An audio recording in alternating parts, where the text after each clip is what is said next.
Howdy, folks, and welcome to another episode of It Came from Facebook. Today, we're looking at Kawasaki people. We've looked at Triumph people, Suzuki people, CF Moto people, and Kawasaki people are kind of funny in that they are definitely very squiddly, very strange, but they're not quite as crazy as Suzuki people, not quite as delusional, at least according to the listings I found. I went a little out of my own market today. We were looking somewhat in the Washington, D.C. area, kind of that giant East Coast, because I was like, I want to find population centers, and then the East Coast is where you do it. So we did a big old circle around there, and we started looking. Let's take a look at this first one. The 1998 Kawasaki Ninja ZX-9R, going for $5,000 with 24,000 miles. So first of all, I don't think I've seen a ZX-9R from the late 90s that's just this clean and normal and hasn't been turned into a stunt bike or had all of its plastic scraped off of it.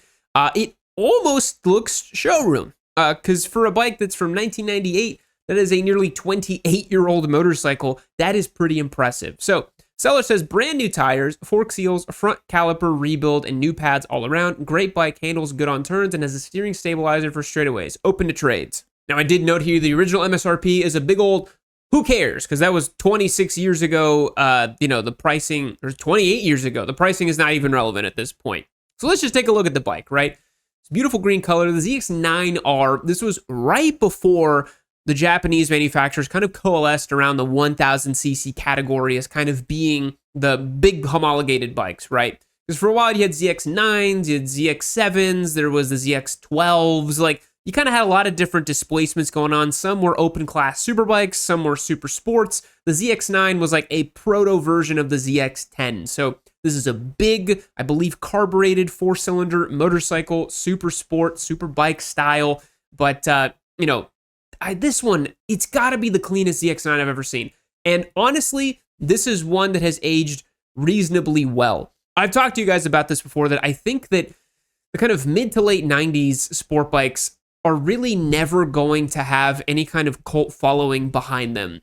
There's a few reasons for that. Number one, they're just not that desirable from like a track perspective, from a modability perspective, because this was right before they became extremely capable and good in the kind of mid-2000s. That's why mid-2000s leader bikes are still kind of sought after, because they are powerful, analog, and modern. This is still a little old school. And except for this ZX-9R, there's so many of them that have aged so poorly and just do not look good and look super clapped out. And this has to be one of the cleanest ones I've ever seen. The photos are a little bit low res or a little bit far away, but you have that classic like aluminum kind of like little bracket here for the fairing, big aluminum twin spar frame. I mean, you can see this way back in 98, the bones of what we understand a superbike to be, they're all here if a little unrefined, right? You have the big aluminum twin spar frame, the geometry, the setup, the stumpy tail, like everything is here that we know a sport bike to be. It's just very old, very prototypical. And so this ZX-9R, it really is kind of a museum piece in a lot of ways. It's very cool. I do appreciate the little spiky caps for the the smoked out windshield. And, all things considered, this bike has been spared a very, very, very awful fate. Most of these late 90s bikes did not survive. They did not make it to this point. Now, this one's not perfect by any means. It's missing brake lights. It's got a few weird little squid mods here and there. It has what looks to be a period correct exhaust. These like really old, like long tube exhaust here. I had one of those on my Hayabusa before I turboed it and went like, just dump pipe down below. We had a long period correct exhaust, which was really cool. But I thought this was a cool listing. You just don't see ZX-9s like this. It's not really that common.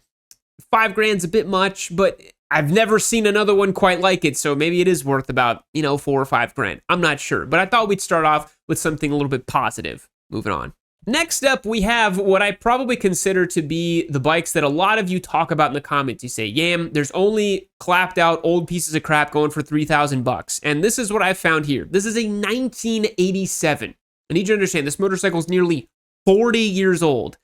Kawasaki Ninja EX500, $3,000, 5,200 miles on the clock. So, EX500, this was the mid-tier entry-level Ninja. They had the Ninja 250 by this point, I believe, because I think in the late 80s they came out with the Ninja 250, and they had the 500. They were both sold alongside each other. So this isn't really that different from a Ninja 250 from a frame, geometry, and setup perspective, right?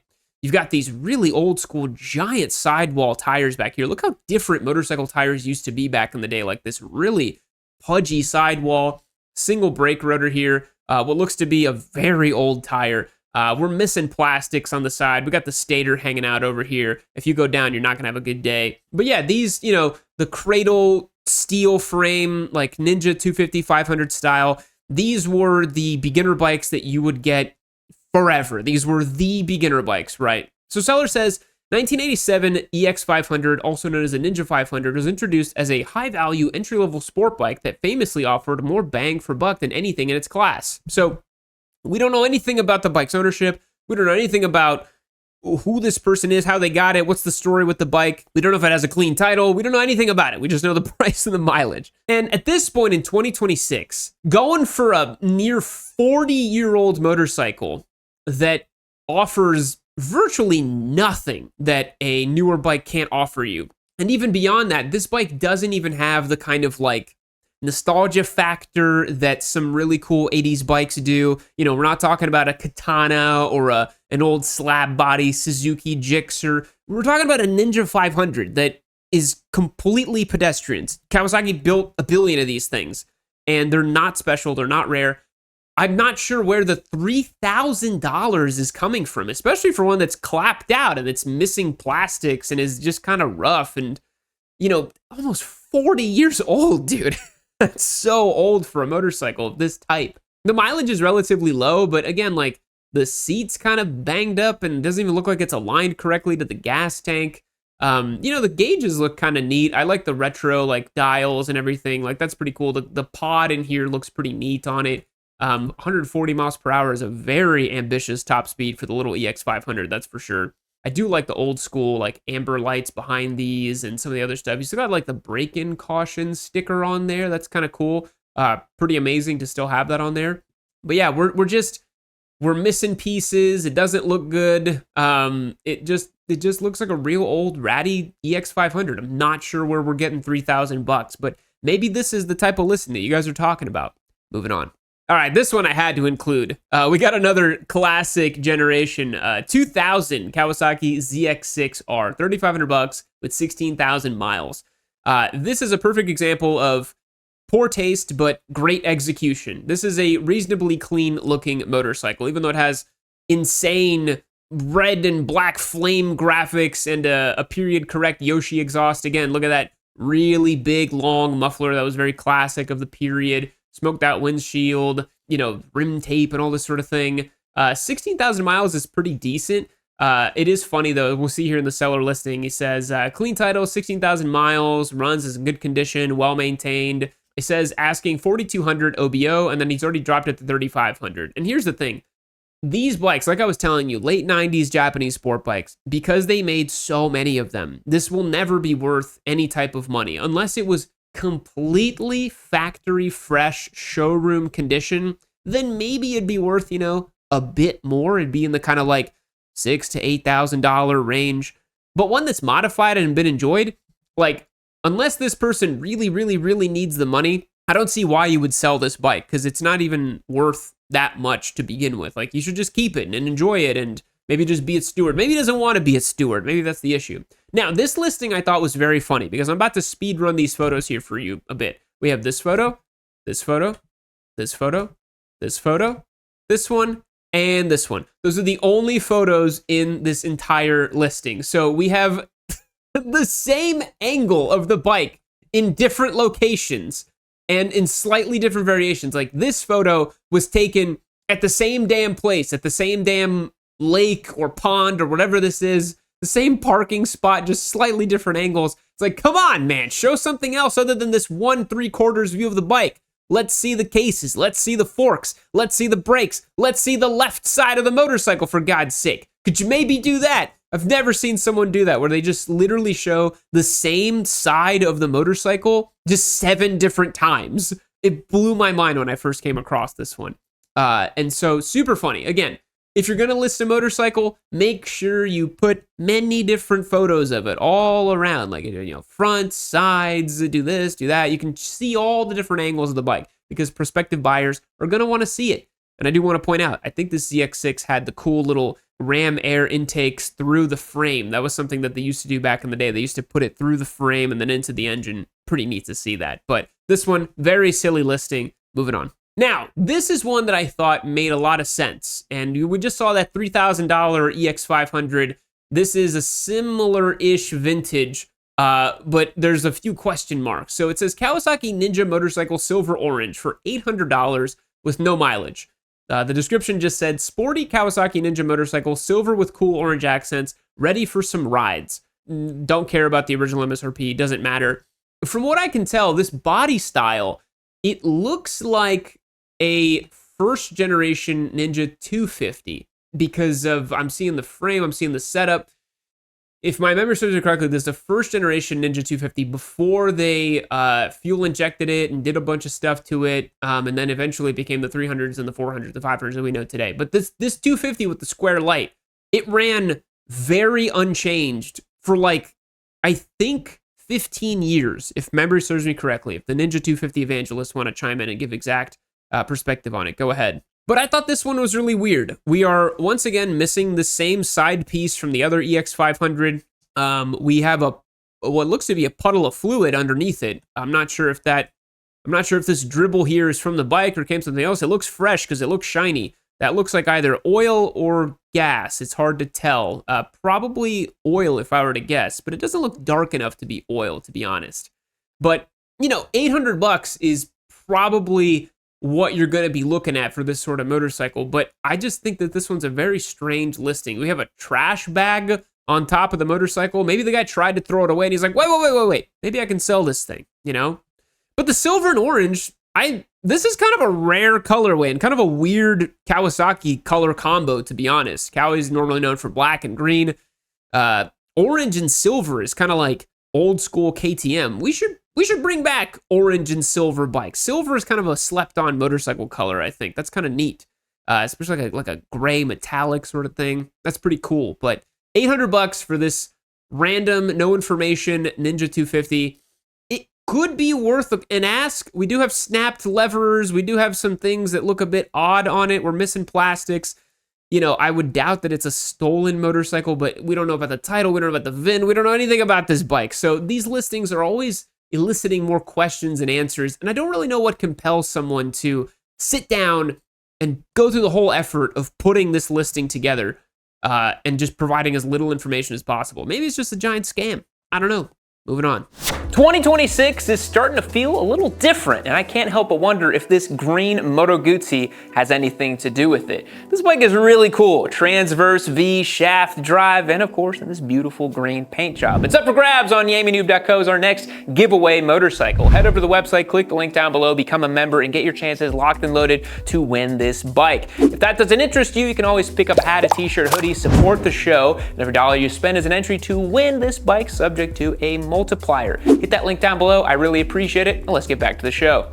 All right, I thought this one was great. This is your absolute classic, just clapped out ZX6 situation. So 2011 Kawasaki Ninja going for $3,000 with 28,000 miles. 2011 ZX6R, no title, clean VIN, no trades, 3,000 OBO, ready to ride, 2,500 lowest I'm taking. So why don't you list it at 2,500 then? Get it sold. M4 exhaust, white rim, stabilizer, Power Commander 5. This ZX6 was right before, in my opinion, they made the best version of the ZX6, which was a 2013 to 2016 ZX6. I think that body style looked the best. It had the 636. I think that's a great vintage of ZX6. This one's right before that, but that's not a huge deal. The thing about this motorcycle, no title is already, we're just walking away, right? Like, what are we doing with no title here? The thing you said clean VIN, it starts getting me a little suspicious. I'm like, okay, it's clean VIN, but you don't have the title. I'm not so sure about that, And we have a different gas tank on here that's not part of the same body style. And just a lot of questions start coming up about the ZX6, right? We look like we have some reasonably fresh tires, have never been used down to the edge over here, so no big deal on that. It's got a tail tidy, a green light for some reason.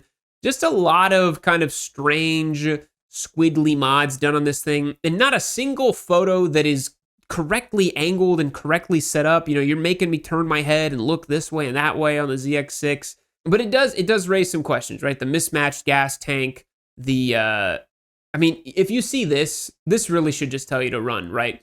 Because this is someone that tried to take off the sticker and then just like gave up halfway through. And it does make me a little concerned because we have one VIN stamped on here, which is the VIN of the motorcycle that's stamped into the actual chassis. But then the sticker, I can't tell that it matches. Not that it's a huge deal, but then when you don't have the title either, you can't make sure the title matches the VIN of the vehicle and all this other stuff. This just looks like a mess. And it is such a shame that these Japanese super sports, they all fall the same fate. That's why I was telling you about the late 90s ones. It's been like this for decades, where over time, they just start trading hands and they just start dribbling down into the kind of nefarious underbelly of motorcycling. It gets to the point where you just end up with bad people on these bikes and they don't take care of them. That's why it's really damn hard. Like, it's really hard. It's not impossible, but it's really hard to find a Japanese super sport that's at least 10 years old. You know, you want to find that mid-2000s vintage, 20 years old, whatever, that hasn't just been abused to death, right? And then people think they're sitting on a gold mine, right? You have some totally stock 2008 Yamaha R6, you're going to post it up, 30 grand or whatever, you know, because those are actually so rare, because they all end up like this. They all end up modified, squidded out, thrashed to death, and people just don't take care of them over time, which really stinks. I hate to see it, but that's why I guess people are really up in arms about not being able to get Japanese 600s brand new anymore, because they know that over time they just get thrown into the motorcycle squid meat grinder, and this ends up happening to them, which is just really sad. So if you're in the market for a classic, old school vintage of Japanese super sport, you're going to have a really hard time finding a really clean one, especially the 600s and especially the 1000s too. They're really hard. Again, that's why the ZX9 was kind of neat, because you don't really see that. Moving on. All right, this one I thought was super interesting. So another Ninja 250 for $1,200, a 2006 with 12,000 miles, which actually isn't very much. Seller says, clean title, selling my 250 after upgrading to a bigger bike. It's got new battery, new tires, 2 sets of keys, cable for phone charger attached to battery, saddlebags included. To be honest, I think all of those changes and mods probably add up to more than $1,200. New battery, tires, the saddlebags, you're probably close to $1,200. Has a bit of a temper starting in the cold, but will run if you are patient with it. Carbs might be a bit funky, but nothing a quick clean won't fix. Again, it's always this situation with these where you're like, if it's so easy, why don't you do it? Why don't you just clean it for me? If you're trying to sell it, why are you trying to sell me a bike with problems? You'll get more money if it's totally running right anyways. So I wanted to talk about this one because this is one of the saddest Ninja 250s I've ever seen. Look at these like handguards that look like little ears that just look kind of sad, you know? This is just like a sad sort of motorcycle.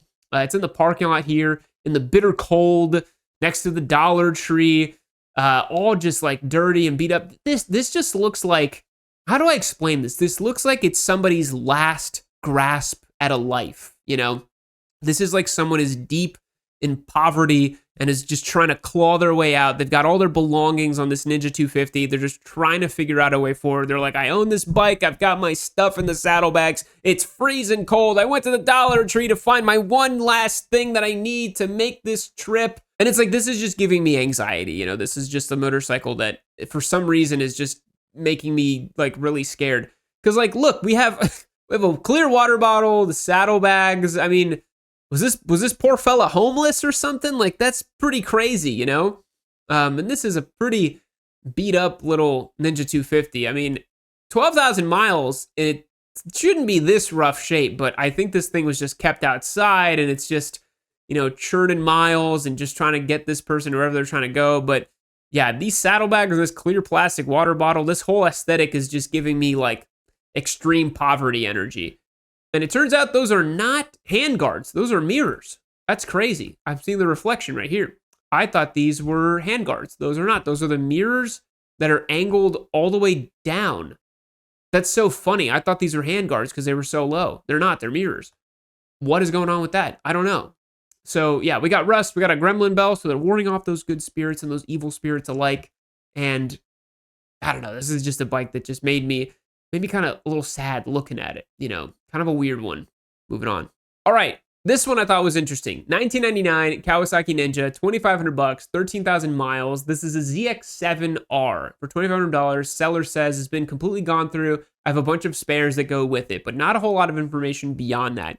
This one I thought was much like the other one that we just saw, the ZX9. You just don't see them in this clean of condition. And what's interesting about this one, if I'm looking at this looks like upgraded sprocket and obviously the big tall handlebars. It appears that somebody was either stunting this motorcycle, which was a common thing to do with these way back in the day, or it was a motorcycle that, they modified for comfort, but they wanted to keep the power band characteristics and the whole vibe of the bike. Now, these have a meaty, beefy, powerful stance. Look at this old school gauge cluster here. You love to see it. The analog gauges sweeping by just looks so sweet. And the paints look pretty good on this one. The Ninja graphic looks decent on it. And I really dig this classic OG Kawasaki white, green, and purple livery with like the holographic Ninja vibe thing. I think this was really cool. I think this was like really splashy and really 90s.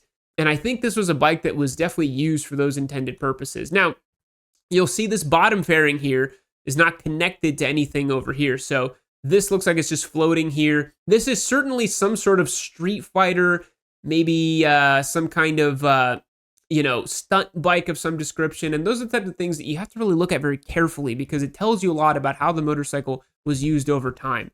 So this is a bike that you'd really want to make sure that you, keep in good order, keep it running correctly, because otherwise you may end up in a situation where you have this crazy stunt bike that you just don't even know what happened to it or why somebody did things to it. And I don't know, this is kind of an interesting one. You don't really see 90s Kawasaki's that often, so I thought it was kind of cool. Moving on.